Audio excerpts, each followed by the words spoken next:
बिस्मिल्लाहिर्रहमानिर्रहीम। अस्सलाम वालेकुम नाज़रीन, मैं हूँ फैयाज़ अहमद वड़ाज प्रोग्राम न्यूज़ डेस्क के साथ, और मेरे साथ तशरीफ़ रखते हैं जनाब ज़ाहिद गोगी साहब।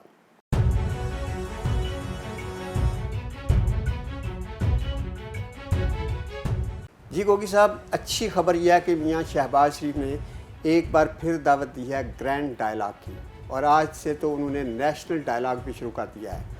आप समझते हैं कि आज के जो मुश्किल हालात हैं, जिस तरह कौम को ज़रूरत है, जिस तरह महंगाई और दूसरे मसाइल ने कौम को मुश्किलात में मुब्तला कर रखा है, इसमें अगर ये बात तो दिल को लगती है कि मियाँ शहबाज शरीफ ने जो मुज़ाकरात की दावत दी, और ख़ान साहब की भी ये ख्वाहिश थी कि मुज़ाकरात हों, तो मेरी तो इतला ये है कि ख़ान साहब को बनी गला में ये इतला पहुँचा दी गई है मियाँ शहबाज की इसी तरफ से मुज़ाकरात की। फयाज साहब वो बड़ी खूबसूरत बात कहते हैं ना, एक कहावत है पंजाबी की कि गल वेले दी ते फल मौसम दा। तो शहबाज शरीफ साहब ने ये जो नेशनल डायलॉग्स की बात की है ना, ये बिल्कुल इसकी मिसाल एक छोटी सी मैं आपको दे देता हूँ। हम छोटे होते थे तो एक बड़ा दिलचस्प सा खेल खेला करते थे, आपने भी यकीनन खेला होगा और हमारे नाजरीन भी उसको खेलते होंगे और याद भी करते होंगे। वो था यस्सू पंजू हार कबूतर डोली। किसी लफ्ज़ का कोई मानी नहीं होता था, एक बंदा हाथ जोड़ता था जो हार जाता था उसमें, और दूसरे उसको थप्पड़ मारा करते थे। ये एक किस्म का खेल था, बड़ा दिलचस्प सा खेल। किसी मानी इसका कोई नहीं होता था, कुछ इसका फ़ायदा नुकसान नहीं होता था, बस खेल था। ये जो डायलॉग्स की बात की है ना, ये भी यस्सू पंजू हार कबूतर डोली है, मेरी बात आप समझ लें। और आपने ये कहा कि जनाब वो इमरान खान साहब को पैगाम भी पहुँच गया, बिल्कुल पहुँच गया। अब इससे आगे की अब दास्तान मुझसे सुन, हुआ क्या है उसके जवाब में सारी बात खुल के आ जाए कि डायलॉग्स हैं क्या। खान साहब ने कहा कि जनाब मियाँ शहबाज शरीफ साहब, आपका शुक्रिया, आपने मुझे ये भेजा है, ये जो दावतनामा ना डायलॉग्स के लिए, ये अब अपने पास रखें आप। अब आपसे बात किसी और जगह पे होगी, क्योंकि ये वो मौका नहीं है कि अब आपसे डायलॉग्स करें। 2 महीने पहले 3 महीने पहले तो आप आते तो ये बात तब समझ आती थी।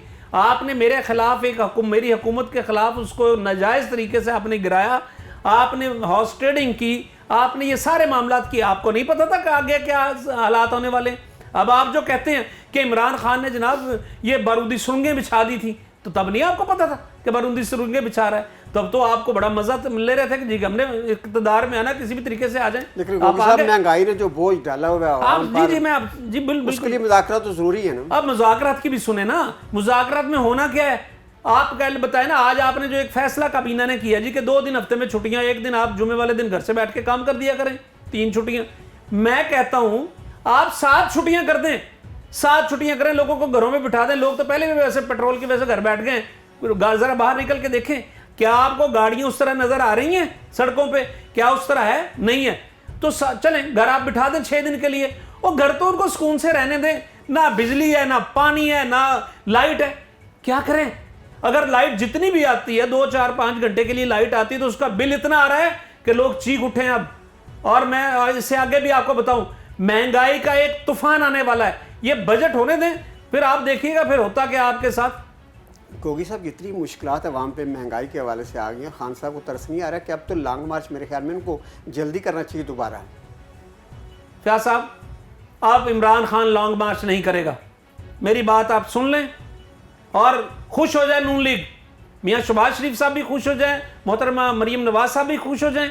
कोई लॉन्ग मार्च नहीं अब इमरान खान कर रहा है। अब लॉन्ग मार्च होगा अवाम का मार्च, याद रखिएगा मेरी बात, लिख लें। अब अवाम निकलेंगी और इमरान खान इस अवाम का हिस्सा होगा, अवाम के लॉन्ग मार्च का हिस्सा होगा इमरान खान। आप तकड़े हो जाएं जरा अब, क्योंकि ये जो है ना अवाम, मैं किसी जमात की बात नहीं कर रहा हूं कि पीटीआई के लोग निकलेंगे, नो, ये निकलेंगे, अवाम निकलेगी। और अवाम में नून लीग के बंदे भी होंगे, JUI के भी होंगे, MKM के भी होंगे। और MKM वालों को तो मैं आपको छोटा सा बता दूं, याद करवा दूं, खालिद मकबूल सिद्दीकी साहब, माजरत के साथ, आपने जब अलहदगी इख्तियार की थी इमरान हुकूमत से, तो आपने कहा था हम इसलिए अलहदा हो रहे हैं कि महंगाई बहुत हो गई और ये महंगाई कंट्रोल नहीं कर रही। अब किधर गई है? अब कंट्रोल हो गई है, पहले से कम है या ज़रा ज़्यादा? खुद ही ज़रा सोच के बता दें। बहरहाल अगर आप अब भी साथ हैं हुकूमत के, तो आपको फिर सलाम है कि आप इस महंगाई के साथ हैं। पहले महंगाई आपको नजर आ गई थी, अब आपको महंगाई नजर नहीं आई। अल्लाह अल्लाह आपके हाल पे रहम करे। एक तो आप जानते हैं कि महंगाई बहुत ज़्यादा और आवाम उसके सताए हुए, और दूसरा वो किसी ज़माने में फिल्में बनती थी तो कहते थे नई फिल्म आ रही है तो फ़लाँ डेट को रिलीज़ होगी, अब इस तरह की सियासी वीडियोस भी आने शुरू हो गई हैं जो किरदार कुशी करते हैं जिनमें लोगों की। तो क्या आप समझते हैं कि ये खान साहब के खिलाफ जो वीडियोस का सिलसिला चल निकला है 1 से 2 और 3 से 4, ये सब क्या माजरा है? ये इमरान खान के हवाले से वीडियोस का आपको तो पता है कि नून लीग के एक बहुत बड़े रहनुमा हैं जो वो कहते थे कि मेरे पास बहुत से वीडियोस हैं, मौके पे उनको सामने लाया जाएगा। तो आज तक इमरान खान की वीडियो की सुन रहे थे, वीडियो आ रही है, वीडियो आ रही, नहीं आई। उसके बाद 2 ऑडियो लीक कर दी गई हैं। एक ऑडियो आपको पता मलक रियाज साहब की जरदारी साहब के साथ कर दी गई और फिर एक मलक रियाज साहब की साहबजादी और उन दोनों की आपस की गुफ्तगू थी।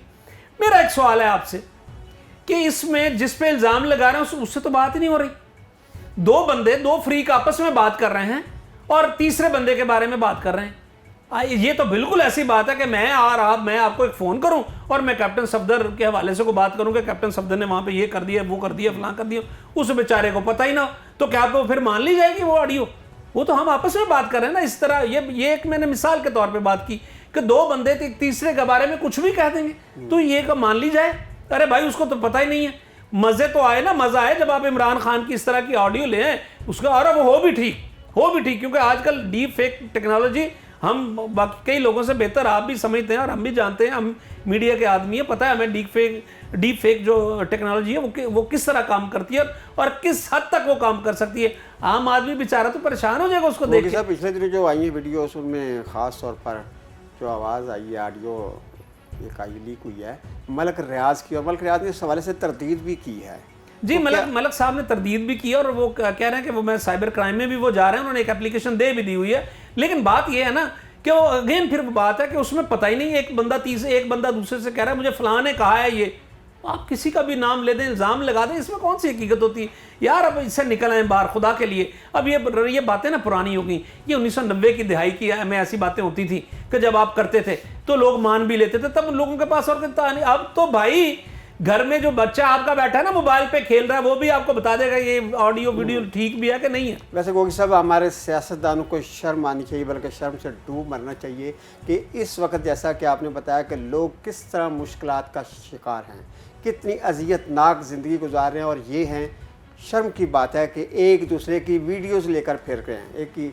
ये कोई तरीक़ाकार है, ये दुनिया में किसी मुल्क में ऐसा होता है? और अब ये जो आपने सही कहा है, जो मुज़ाकरात की बात कर रहे हैं, जो तो सिर्फ ठंडे कमरे में बैठकर वक्त गुजारना चाहते हैं, और ये सोच लें और ये समझ लें और ये तैयार रहें कि आवाम इनको ठंडे कमरों में नहीं बैठने देंगे, और वो बहुत करीब है वक्त, जैसे कि आपने बताया है कि अब आवाम निकल आएंगे और फिर उसमें कोई पार्टी नहीं होगी, किसी पार्टी के मेंबर नहीं होंगे, सिर्फ़ और सिर्फ पाकिस्तानी होंगे, और वो इनसे अपना हक छीनेंगे। इजाज़त दीजिए, अल्लाह निगहबान।